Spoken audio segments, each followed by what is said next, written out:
고린도전서 1장 3절부터 12절까지 말씀입니다. 신약성경 377페이지에 있습니다. 우리 오늘 본문 가운데 3절부터 6절까지 말씀만 한 절씩 교독하고 마지막 6절은 함께 읽겠습니다. 다 찾으신 줄 믿고 제가 먼저 읽겠습니다. 우리 주 예수 그리스도의 아버지 하나님을 찬송하리로다. 그의 많으신 긍휼대로 예수 그리스도를 죽은 자 가운데서 부활하게 하심으로 말미암아 우리를 거듭나게 하사 산 소망이 있게 하시며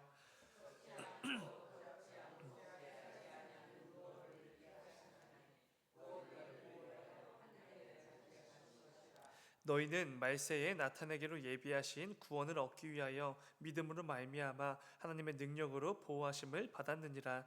그러므로 너희가 이제 여러 가지 시험으로 말미암아 잠깐 근심하게 되지 않을 수 없으나 오히려 크게 기뻐하는도다. 아멘. 아멘. 잠시 기도하겠습니다.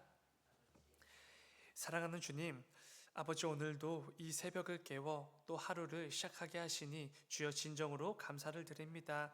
오늘 하루도 하나님께서 우리 각 사람에게 허락해 주신 그 삶의 자리로 나아가기 전에 우리에게 허락되어진 그 말씀과 또 찬양과 기도의 시간을 통하여서 오늘도 하나님께서 우리에게 원하시는 삶의 모습이 무엇인지, 오늘 하루도 우리가 어떠한 모습으로 또 어떠한 그 삶의 열매를 맺기를 원하시는지 분명히 깨닫고 또 믿음으로 결단하는 귀한 이 새벽의 시간 될 수 있도록 아버지 인도하여 주시옵소서. 이 새벽에도 기도로 또 간구로 부르짖는 또 기도자들 아버지 기억하여 주시고, 하나님께서 허락해 주신 그 기도의 제목들 간구하고 부르짖으며 나아갈 때에 그 어느 때보다 여전히 나와 함께 하시고 내 모든 그 기도의 간구 가운데 응답해 주시는 살아 역사하시는 하나님을 체험하고 또 누리는 이 새벽이 될 수 있도록 아버지 인도하여 주시옵소서. 주님 감사합니다. 거룩하신 예수님의 이름으로 기도드렸습니다.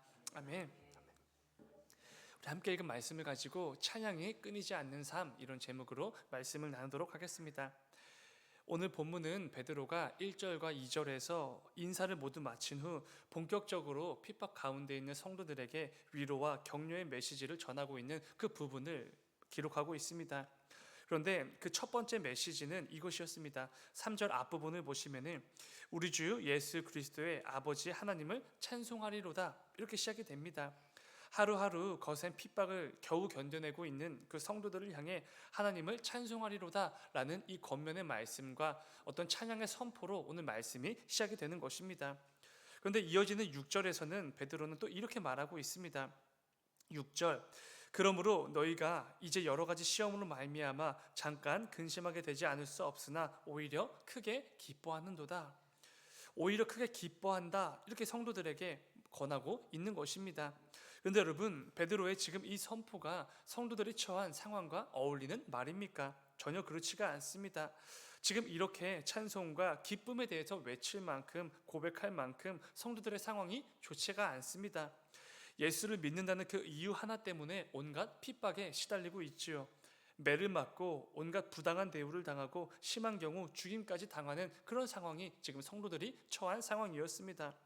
그렇기에 지금 성도들의 형편은 하나님을 향한 감사와 기쁨의 어떠한 찬양이 아니라 원망과 불신, 탄식, 이러한 것들이 터져나오는 그런 상황이었습니다.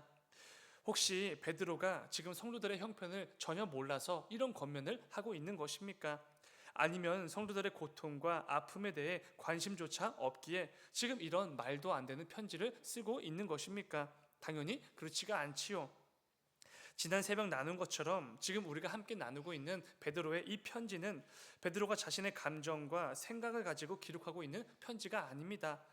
핍박에 시달리며 고통당하는 그 성도들을 위로해 주시고자 하시는 자신을 보내신 그 예수 그리스도의 마음과 시선을 담아 지금 이 편지를 기록하고 있는 것이지요.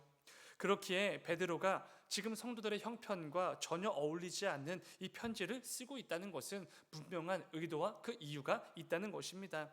성도들의 형편과 그 상황을 아예 모르거나 전혀 관심조차 없어서가 절대로 아니라는 것이지요. 오히려 성령의 충만함으로 예수 그리스도께서 자신의 사랑하는 자들에게 어떤 말씀을 하고 싶으신지 그분의 마음과 말씀을 지금 전하고 있다는 것입니다. 그러한 점에서 베드로가 지금 성도들에게 보내고 있는 이 편지, 하나님을 찬송하리로다 라는 이 권면의 메시지는 그 무엇보다 성도들에게 꼭 필요한 말씀이다, 이렇게 생각할 수 있다는 것입니다. 그렇다면 극심한 박해에 시달리며 온갖 어려움과 고통을 견디고 있는 그 성도들에게 하나님을 찬송하라 라는 권면을 하는 이유가 무엇인가, 이 부분이 중요할 것입니다. 사실 생각보다 간단한 이유인데요, 하나님을 향한 이 찬송이야말로 온갖 어려움과 핍박과 문제와 위기에 직면한 우리 성도들의 마땅한 태도이기 때문에 그렇습니다. 그 핍박 가운데 성도들이 보여야 될 태도, 그 모습이 다른 것이 아니라 하나님을 찬송하는 태도가 너무나 마땅하기 때문에 이런 권면을 얼마든지 할 수 있는 것이지요. 우리 연약한 죄인들은 별일이 없을 때, 삶이 순탄할 때, 모든 것이 형통할 때에는 곧잘 하나님을 찬양합니다. 때로는 감사와 기쁨으로 하나님께 나와 고백을 하기도 하지요. 그러다 우리는 어려움과 문제에 직면하기만 하면 곧바로 그 찬양과 감사와 기쁨을 잃어버리게 됩니다. 마치 한 번도 찬양과 감사와 기쁨을 경험해 본 적 없는 사람처럼 살아갈 때가 정말 많이 있지요. 더 나아가 하나님을 향한 원망과 불신을 쏟아내기까지 하는 것, 이것이 바로 우리 연약한 죄인들의 현실이지 않습니까? 그러나 이러한 모습, 이러한 태도는 하나님께서 우리 성도들에게 원하시는 모습이 절대로 아닐 것입니다. 눈앞의 상황에 따라 내 입술의 찬양이 있다가 없다가 하는 그런 모습 절대로 원하지 않으시는 것이지요. 내 삶의 형편과 처지에 따라 하나님을 향한 감사와 기쁨이 넘쳤다가 확 줄었다가 하는 이러한 모습들 절대로 원하지 않으신다는 것입니다. 어떤 상황에서도 내 형편과 처지에 상관없이 내가 어디에 있든지 누구랑 있든지 늘 하나님을 향하여 그 찬송과 감사와 기쁨을 쏟아내기를 하나님께서는 원하신다는 것입니다. 여러분, 성경에는 믿음을 지켜내기 위해 온갖 어려움과 문제에 직면한 많은 성도들이 등장하지 않습니까? 그런데 그 어려움과 문제 앞에서 그들이 어떤 태도를 취했는지를 꼭 기억하셔야 됩니다. 예수 그리스도의 복음을 증거하다 감옥에 갇힌 바울과 실라의 경우를 생각해 보시기 바랍니다. 사도행전 16장 25절의 말씀인데 우리 같이 읽으면 좋을 것 같습니다. 시작. 한밤중에 바울과 실라가 기도하고 하나님을 찬송하며 제수들이 듣더라. 아멘. 여러분, 이들은 놀랍게도 그 폭풍 같은 하루를 보내고도 극심한 고통과 피로에 시달리는 와중에도 한밤중에 기도하며 하나님을 찬송했다라고 말씀하고 있습니다. 여러분, 스데반 집사는 어떻습니까? 복음을 증거하다 대적들에 의해 돌에 맞아 죽게 되지 않습니까? 근데 그 돌에 맞아 죽는 그 과정, 그 직전까지도 하나님의 영광을 바라보며 하나님을 찬양하는 그 모습을 우리는 잘 알고 있습니다. 다니엘은 사자굴 속에서도 하나님을 찬양했고, 다니엘의 세 친구는 풀무불에 던져질 때에도 하나님을 향한 그 찬양과 감사와 그 믿음을 절대로 저버리지 않았습니다. 이 외에도 수많은 믿음의 선배들은 순교의 순간까지 하나님을 향한 찬양과 감사와 기쁨을 버리지 않았습니다. 오히려 이들은 벌레만도 못한 나 같은 죄인이 감히 예수 그리스도의 영광을 위해, 그분의 이름을 위해 비방과 폭력을 당하고 순교할 수 있음에 감사와 찬양과 기쁨을 누렸습니다. 이것이 바로 온갖 어려움과 그 문제에 직면한 성도들이 보여야 될 마땅한 태도이자 모습이지 않겠습니까? 더욱 중요한 것은 하나님께서는 그러한 모습과 태도로 나아가는 모든 성도들에게 더욱더 큰 은혜와 넘치는 기쁨을 허락해 주신다는 것입니다. 단지 어떤 감정적인 은혜와 그 기쁨을 주시는 것이 아니라 이를 통해 눈앞에 직면한 그 모든 문제, 어려움, 핍박들을 능히 이겨낼 수 있는 힘을 주신다는 것입니다. 그 힘을 경험하기 위해서는 하나님께서 원하시는 그 모습과 태도로 나아갈 때 가능한 것이지요. 우리 성도가 이 땅을 살아가는 동안 어려움과 문제를 견디고 이겨내는 방법은 다른 것이 아닙니다. 세상 사람들이 구하는 것처럼 어떤 처세술이나 세상의 가치와 기준으로 그 모든 것들을 이겨내는 것이 아니지요.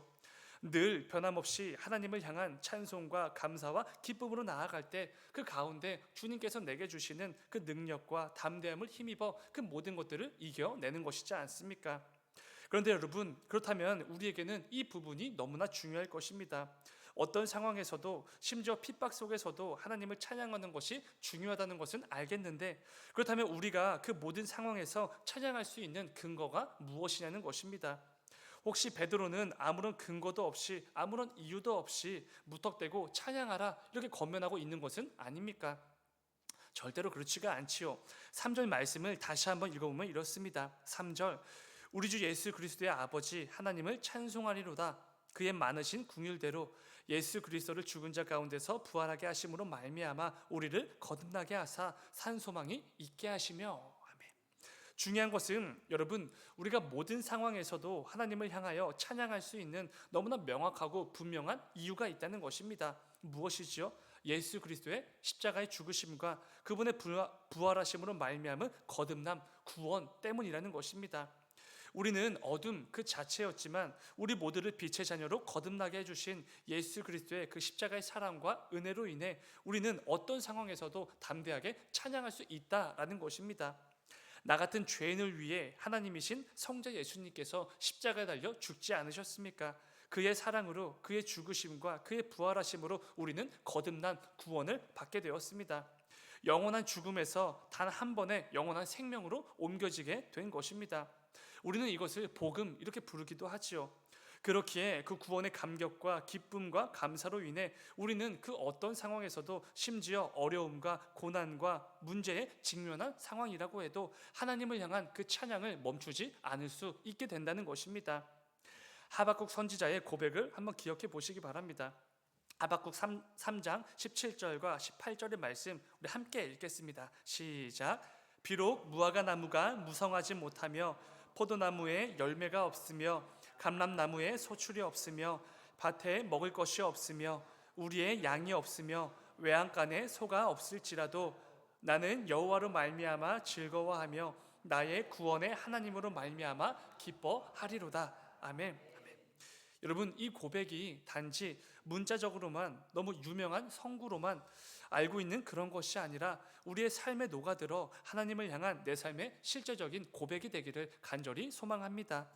혹시 요즘 내 삶의 찬양이 끊어진 분이 계십니까? 그렇다면 이 새벽에 기도하실 때 다시 그 찬양을 회복해 달라고 기도하기를 원합니다.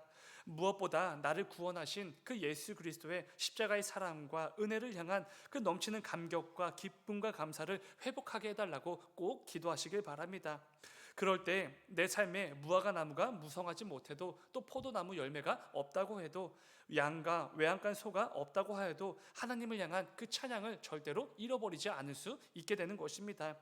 나를 구원하신 그 예수 그리스도의 사랑과 은혜로 말미암아 영원토록 찬양과 감사와 기쁨이 끊이지 않는 우리의 인생을 그럴 때 비로소 살게 되기 때문에 그렇습니다. 사랑하는 여러분, 성경은 예수 믿으면 좋은 일만 생길 거라고 말씀하지 않습니다. 예수 잘 믿으면 어려운 문제들, 위기들, 그런 것들 없고 순탄한 길만 이어질 것이라고 절대로 말씀하지 않습니다. 그러나 성경은 우리에게 분명한 약속을 주시죠. 우리 성도들에게만 주어지는 놀라운 특권이 있다고 놀라운 약속을 주십니다. 어떤 특권입니까? 도무지 찬양할 수 없는 상황에서도 찬양이 흘러나오는 특권입니다.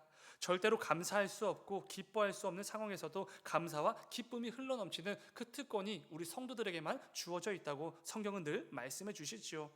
모든 상황에서 감사와 기쁨과 찬양을 할 수 있는 것은 하나님께서 우리 성도들에게만 허락해 주신 놀라운 특권이라는 것을 절대로 잊으시면 안 됩니다. 세상 사람들처럼 감사할 때만 감사하고 기뻐할 때만 기뻐하고 찬양이 흘러나올 때만 찬양하는 거 절대로 옳지가 않다는 것이지요.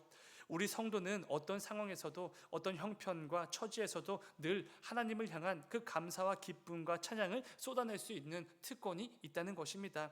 부디 오늘 말씀을 기억하시면서 이 놀라운 특권을 매일 매 순간마다 누리며 살아가시는 우리 모두의 삶이 되시길 주님의 이름으로 축원을 드립니다. 잠시 기도하겠습니다.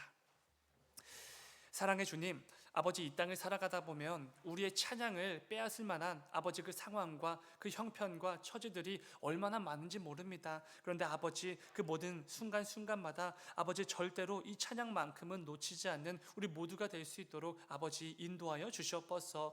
우리의 삶 가운데 아버지 때로는 좌절과 또 어려움과 낙심과 그 위기에 직면할 때가 참 많이 있지만 그 가운데서도 나를 구원해 주신 그 예수 그리스도의 십자가의 사랑과 은혜를 기억하면서 하나님 아버지를 향한 우리의 그 찬양이 끊이지 않을 수 있도록 아버지 인도하여 주시옵소서. 그래야 해서 우리가 찬양과 감사와 기쁨이 넘칠 때만 아버지 그렇게 하는 것이 아니라 비록 우리 삶 가운데 하나님을 향한 원망과 불신을 쏟아내고 싶은 그런 상황에 직면한다고 할지라도 여전히 나와 함께 하시고 내 삶 가운데 동행하시며 내 모든 것들을 주관하시고 인도해 주시는 그 하나님 아버지 한 분으로 말미암아 마음껏 찬양을 부르며 나아가는 우리 모두가 될 수 있도록 아버지 인도하여 주시옵소서.